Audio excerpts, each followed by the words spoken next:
Baik, bismillahirrahmanirrahim. Assalamualaikum warahmatullahi wabarakatuh.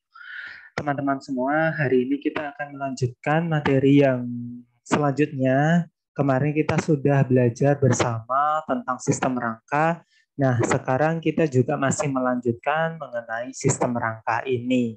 Jadi, untuk materi yang kemarin kita sudah mempelajari struktur anatomi dari kranium dan kolumna vertebralis. Nah, untuk hari ini kita akan belajar mengenai tulang rusuk atau kita sebut sebagai kosta, dan kita akan belajar mengenai sternum beserta nanti skeleton apendikular. Baik, yang pertama kita akan belajar mengenai kosta terlebih dahulu. Nah, ini adalah tulang rusuk ya teman-teman. Ini salah satu contoh tulang rusuk pada manusia. Nah, bentuknya seperti ini. Nah, kita bandingkan dengan tulang rusuk pada hewan vertebra yang lain. Nah, ini adalah contoh tulang rusuk dari paus, merupakan mamalia terbesar ya untuk saat ini yang ada di bumi. Nah, ternyata ukurannya cukup besar. Nah, kalau kita bandingkan antara perbedaan masing-masing dari kosta, nah di sini kalau kita misal melihat pada ikan, nah kosta pada ikan itu terdiri dari dua bagian. Yang pertama adalah kosta dorsalis. Apa itu kosta dorsalis? Ini merupakan sebuah tonjolan ke arah luar. Nah, di sini merupakan suatu tonjolan yang dia diarah ke arah luar dari prosesus transversus menuju ke bagian septum horizontal. Kemudian selain ada costa dorsalis, itu kemudian ada costa ventralis. Kalau costa dorsalis itu berada di daerah punggung, kalau costa ventralis itu biasanya berada di daerah perut. Nah, ini yang dimiliki oleh ikan. Nah, teman-teman tahu ya bahwa costa itu bahasa Inggrisnya adalah rib gitu kan. Ini adalah istilah bahasa Inggris, kalau costa adalah istilah asing atau bahasa ilmiahnya. Nah, costa ventralis itu melekat pada ventrolateral, jadi di bagian arah ventral atau arah perut, tetapi ke sisi samping dari sentrum. Nah, sentrum itu ada di tengah yang ada di sini. Nah, itu adalah costa itu adalah ciri-ciri kosta pada ikan. Bagaimana dengan hewan vertebrata yang lain? Kita bandingkan antara tetrapoda atau hewan yang hidup di darat dengan ikan. Kalau pada tetrapoda, costa dorsalis itu akan bersatu dengan costa ventralis. Jadi kalau pada hewan-hewan tetrapoda termasuk pada manusia itu kita tidak bisa menemukan costa dorsalis dan costa ventralis. Kita akan menemukan suatu kosta yang kita sebut sebagai kosta bisipital. Nah, kosta bisipital ini merupakan gabungan antara dorsalis dan ventralis. Disebut bisipital itu karena dia memiliki dua kepala. Nah, di sini kepala pada bagian dorsal atau pada bagian dorsum yang mengarah ke punggung itu dia akan kita sebut sebagai tuberkulum. Nah, ini yang kita sebut sebagai tuberkulum. Nah ini ya, ini kita sebut sebagai tuberkulum. Dia akan bersendi dengan diapofisis. Sedangkan kepala pada bagian ventral atau yang mengarah ke perut itu kita sebut sebagai capitulum. Nah, ini adalah capitulum. Ini adalah capitulum yang kemudian dia akan bersendi dengan parapofisis. Nah, costa di bagian leher hewan-hewan tetrapoda, terutama pada manusia juga, itu akan bersatu sehingga terbentuk suatu lubang. Nah, ini ada suatu lubang gitu ya. Dia bersatu dengan tulang-tulang vertebra. Jadi dia bersatu dengan tulang belakang, itu akan membentuk suatu lubang.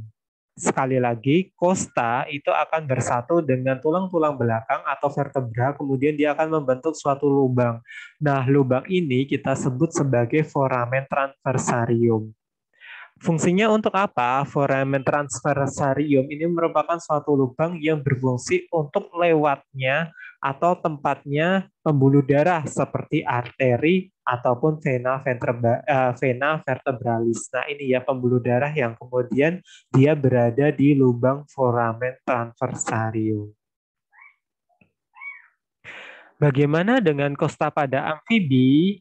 Nah, kosta pada amfibi itu dia mereduksi dan tidak berhubungan dengan sternum atau tulang dada. Jadi, kalau kita lihat bahwa amfibi itu dia tidak punya tulang dada.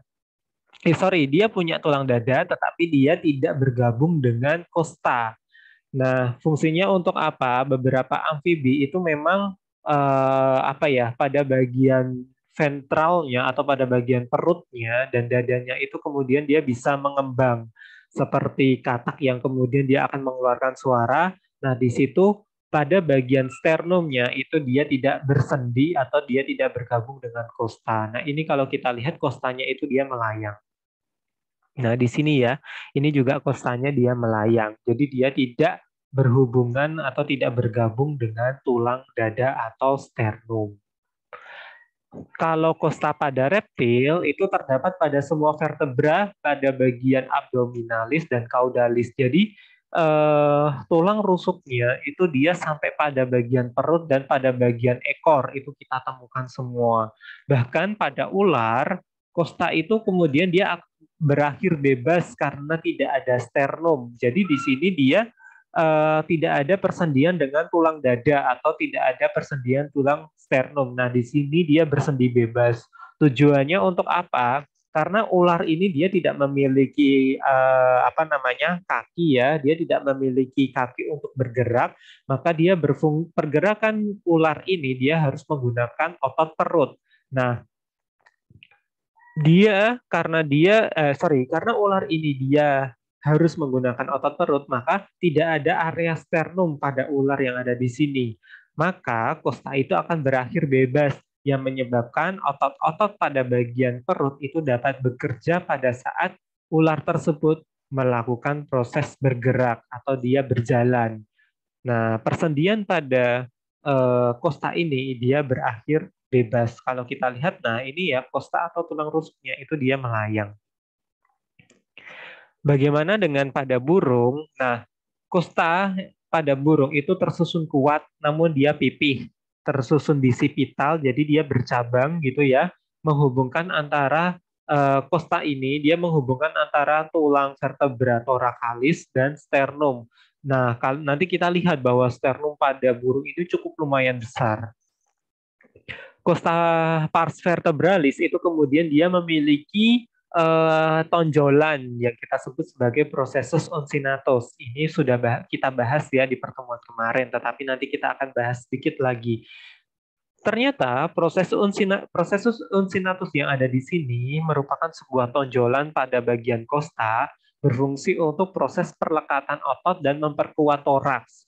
Fungsinya apa? Perlekatan otot yang besar dan memperkuat pada bagian dada itu akan menyebabkan burung ini akan mudah dalam proses penerbangan, terutama dalam dia menerima tekanan udara.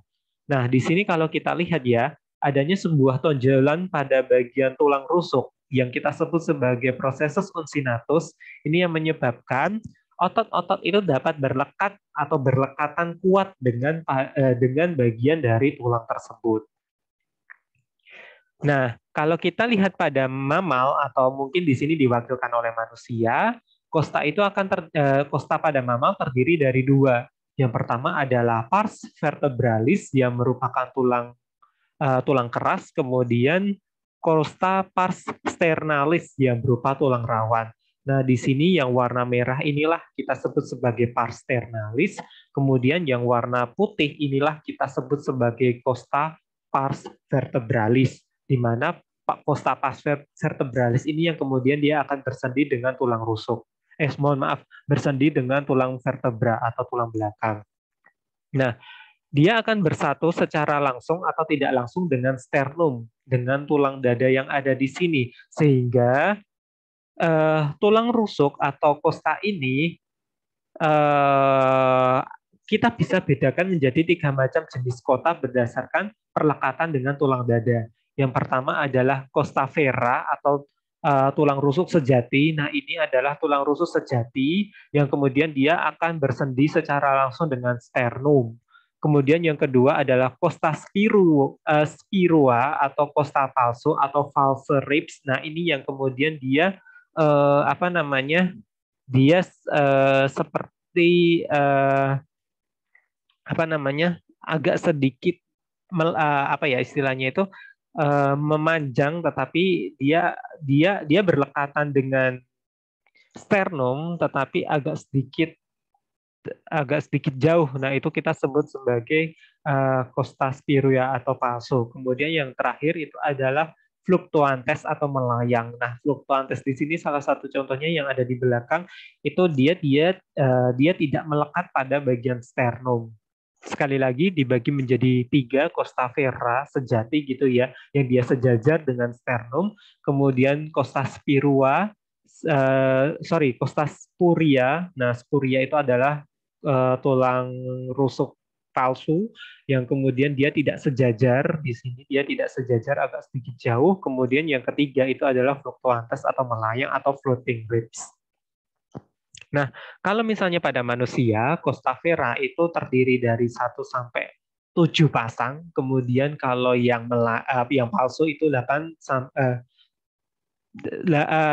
yang mohon maaf yang costa vera itu dari nomor 1 sampai nomor 7. Nah, ini adalah yang costa vera atau tulang rusuk sejati. Kemudian yang tulang rusuk palsu itu dari nomor 8 sampai 12. Kemudian untuk yang fluctuantes itu yang dari 11 sampai 12. Nah, ini adalah tulang rusuk melayang. Nah, itu tadi merupakan tulang rusuk, kemudian kita coba bahas mengenai sternum. Nah, sternum ini hanya ada pada tetrapoda. Kita tidak menemukan sternum pada ikan. Ini berupa tulang tunggal atau beberapa serangkaian tulang yang kemudian berada di bagian tengah dari toraks. Kecuali kita temukan pada ular dan Lacertilia pada kadal itu terutama kadal-kadal yang tidak bertungkai atau dia tidak memiliki kaki, itu sebenarnya dia tidak memiliki sternum. Seperti yang saya jelaskan tadi, dengan tidak adanya sternum itu mempermudah pergerakan menggunakan otot perut. Nah, ini kalau kita lihat sternum pada anura atau katak, nah sternumnya dia berkembang baik, terdiri dari omosternum. Nah, yang ada di panah ini ya, ini kita sebut sebagai omosternum, ini berupa tulang dengan perluasan ke arah anterior atau ke arah depan, membentuk episternum yang berupa tulang rawan. Nah, di sini adalah episternumnya tulang rawan. Kemudian kalau kita lihat pada bagian posterior itu berupa mesosternum. Ini merupakan perluasan ke arah posterior yang kemudian dia akan membentuk sipisternum. Ini juga berupa tulang rawan. Nah, ini adalah ciri atau karakteristik tulang dada pada anura atau pada katak. Nah, ini ya contohnya, ini adalah omosternum, kemudian ini adalah episternum yang merupakan tulang rawan.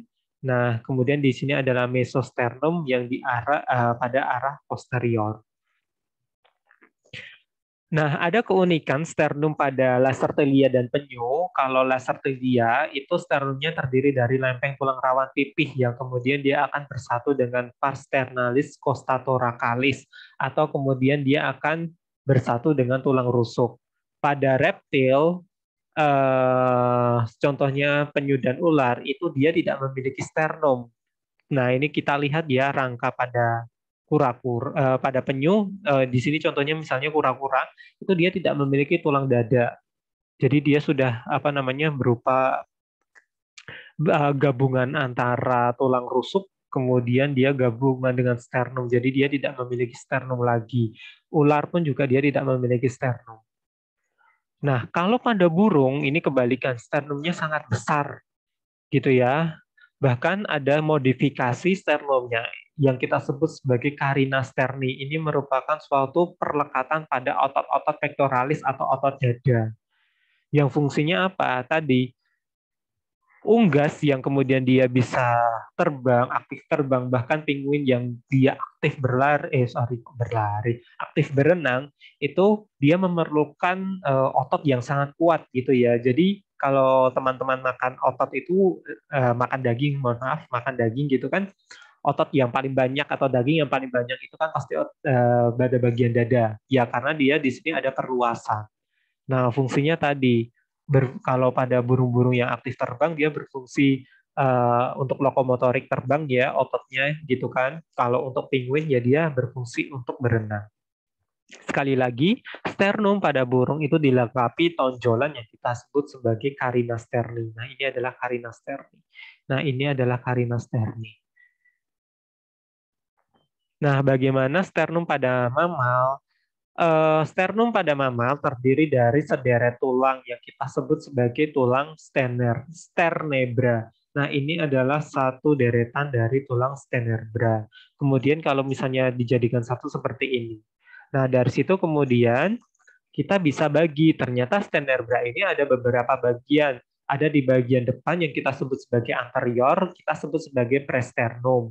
Sedangkan kalau pada bagian tengah kita sebut sebagai mesosternum. Dan di bagian posterior atau pada bagian belakang kita sebut sebagai metasternum. Nah, di bagian belakang di sini, di ujung pada bagian belakang di sini ada suatu kartilago yang melekat kita sebut sebagai kartilago sipoideum. Nah, ini adalah karakteristik yang dimiliki pada mamal atau karakteristik sternum yang dimiliki oleh mamal. Nah, tadi itu merupakan tadi dan kemarin ya itu merupakan struktur anatomi dari rangka aksial mulai dari tengkorak yang kemudian kita bicarakan di pertemuan kemarin, kemudian tulang vertebra atau tulang belakang, kemudian hari tadi kita sudah membahas sternum dan sudah membahas costa.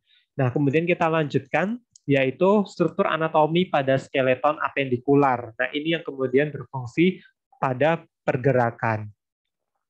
Nah, terdiri dari cingulum pectorali yang merupakan gelang bahu dan cingulum pelvicali yang berupa gelang panggul. Gelang bahu itu pada arah anterior dan gelang panggul itu pada arah posterior. Kemudian ada ekstremitas cranialis atau tungkai depan dan ada ekstremitas caudalis yang berupa tungkai belakang. Nah, coba kita belajar pada bagian cingulum pectoralis. Nah, cingulum pectorale atau cingulum pectoralis ini terdiri dari dua elemen utama. Yang pertama, tersusun atas tulang kartilago atau endokondral.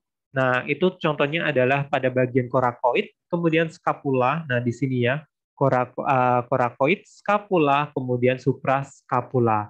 Sedangkan pada proses penulangan intramembran atau tulang membran itu contohnya adalah clavikula. Nah, di sini clavikula, clitrum, kemudian ada supraclitrum. Nah, clitrum atau supraclitrum itu merupakan apa gitu ya? Ini sebenarnya pada gelang bahu kita temukan, tetapi kita bisa melihat bentuknya yang baik itu pada ikan. Nah, ini contohnya ya supraskapula, skapula, dan korakoid. Nah, ini contohnya pada, kalau kita lihat strukturnya ini pada katak. Nah, coba kita lihat tadi, kita ngomongin tentang kleitrum. Apa yang dimaksud dengan kleitrum? Nah, ini adalah kleitrum.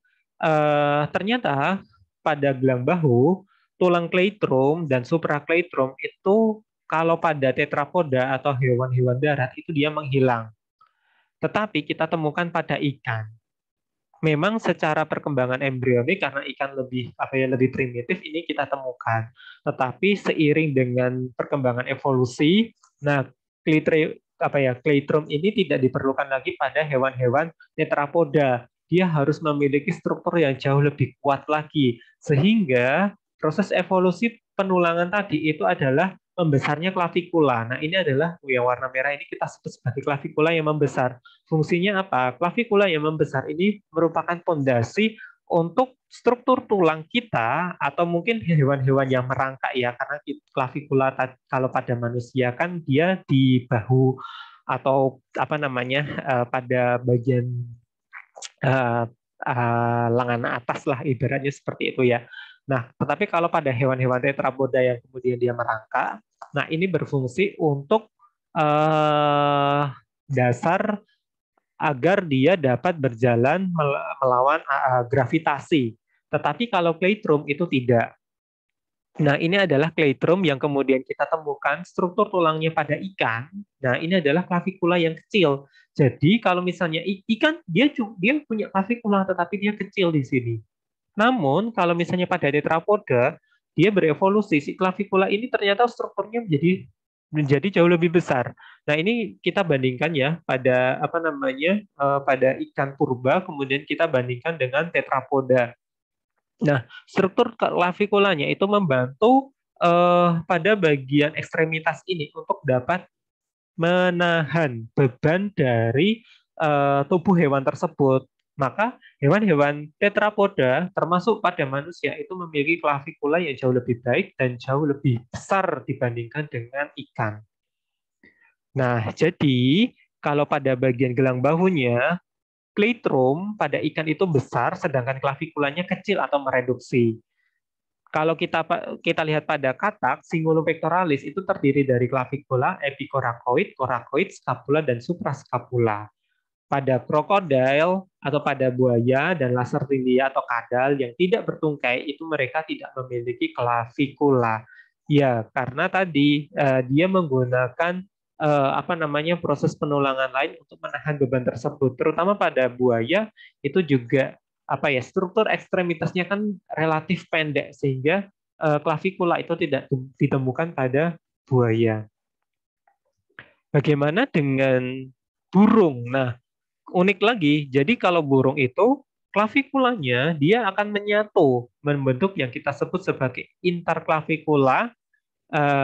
Kemudian bagian ini dua clavicula ini bersatu dengan interclavicula. Kemudian dia akan membentuk bentukan yang kita sebut sebagai furcula. Jadi ini sudah kita tidak sebut sebagai clavicula lagi, tetapi karena dia menyatu, kalau pada manusia yang ada di sini, nah kalau manusia ini claviculanya kan dia memisah.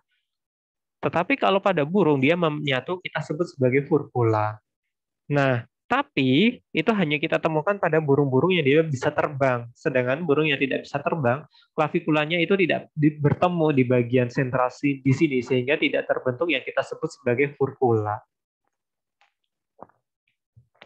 Kemudian kalau misalnya pada mamal, pada beberapa mamal clavicula itu mereduksi. Nah, contohnya adalah pada paus. Nah, claviculanya mereduksi gitu ya, ya karena paus tidak menahan beban dan lain sebagainya. Nah, kemudian pada ungulata dan beberapa karnivora itu juga tidak ditemukan clavicula. Nah, tetapi kita temukan juga pada insektivor, rodensia, dan kelelawar itu ternyata claviculanya membesar. Nah, karena struktur dari roden mungkin dia akan membutuhkan clavicula yang jauh lebih besar dibandingkan dengan hewan-hewan yang lain. Sedangkan kelelawar, nah di sini juga kalau kita lihat ya, tadi fungsi dari clavicula karena dia mempermudah proses penerbangan, terutama pada burung tadi, maka kelelawar pun juga harus membutuhkan clavicula dengan struktur yang jauh lebih besar. Nah, kemudian tadi di bagian gelang bahu, sekarang kita lihat di gelang panggul di belakang yang ada di sini. Kalau pada ikan, itu terdiri dari cingulum pelvic ya, terdiri dari dua lamina pelvic yang berartikulasi atau bersendi dengan pinna pelvicalis. Jadi ada persendian dengan sirip pelvic. Nah, di sini ini adalah sirip pelvic. Kalau pada tetrapoda atau hampir semuanya, mula-mula lamina pelvikali itu terbentuk yang berupa kartilago, tetapi kemudian dia akan mengalami proses penulangan pada saat perkembangan embrionya. Membentuk apa? Membentuk pubis. Nah, ini adalah tulang pubis. Ini pubis ya di depan anterior, kemudian membentuk ischium di bagian belakang atau posterior dan ilium yang ada di bagian dorsal atau di atas atau di arah punggung. Jadi ilium, ischium, dan pubis. Nah, dari sini kemudian ketika tulang tersebut akan membentuk suatu lubang. Nah, di sini yang kita sebut bukan lubang sih, tetapi lekukan, mohon maaf ya. Membentuk suatu lekukan atau cekungan yang kita sebut sebagai acetabulum. Nah, cekungan ini yang berfungsi tempat persendian dari paha atau femur. Atau mohon maaf, bukan paha tetapi tulang paha atau femur. Nah, inilah yang kita sebut sebagai acetabulum. Nah, dari sini kemudian nanti hubungan antara cingulum ya, dari pelvic ataupun cingulum pectoralis, itu kemudian dia akan bersendi dengan ekstremitas. Nah, ekstremitas terdiri dari tungkai depan dan tungkai belakang. Kalau tungkai depan itu kita sebut sebagai ekstremitas kranialis. Kenapa kranialis? Karena kranial atau kranium itu berarti kepala, jadi ekstremitas yang kemudian dia dekat dengan kepala. Nah, terdiri dari apa? Terdiri dari humerus, radius, kemudian ulna, dan manus. Nah, humerus ini berartikulasi atau bersendi dengan skapula. Nah, pada bagian distal itu atau pada bagian nah di bagian distal ya, itu kemudian dia akan berartikulasi atau di bawah itu dia akan berartikulasi dengan ulna dan radius. Jadi tulang humerus ini pada bagian atas ya, itu dia akan bersendi dengan skapula, pada bagian bawah dia akan berartikulasi dengan radius dan ulna. Nah, radius itu di bagian anterior itu akan berartikulasi, nah di anterior atau di atas itu dia akan berartikulasi dengan humerus, kemudian ulna juga akan berartikulasi dengan humerus. Tetapi kalau di bawahnya dia akan berartikulasi dengan jari atau kita sebut sebagai falangs. Ulna itu akan berartikulasi dengan humerus dan radius serta dengan pergelangan tangan ke arah kelingking. Sedangkan manus, nah ini ya manus atau tangan teman-teman semua itu terdiri dari jari-jari yang kita sebut sebagai falangs. Nah ini adalah falangs. Untuk membedakan antara radius dengan ulna, nah kalau ibu jari itu radius itu dia searah dengan ibu jari, tetapi kalau ulna itu dengan kelingking. Sekali lagi ya, ekstremitas kranialis itu terdiri dari humerus, radius, ulna, karpal, metakarpal, dan falang. Falang itu adalah jari. Bagaimana dengan ekstremitas caudalis? Nah, ini terdiri dari tulang femur atau paha yang kemudian dia bersendi dengan acetabulum yang saya jelaskan tadi.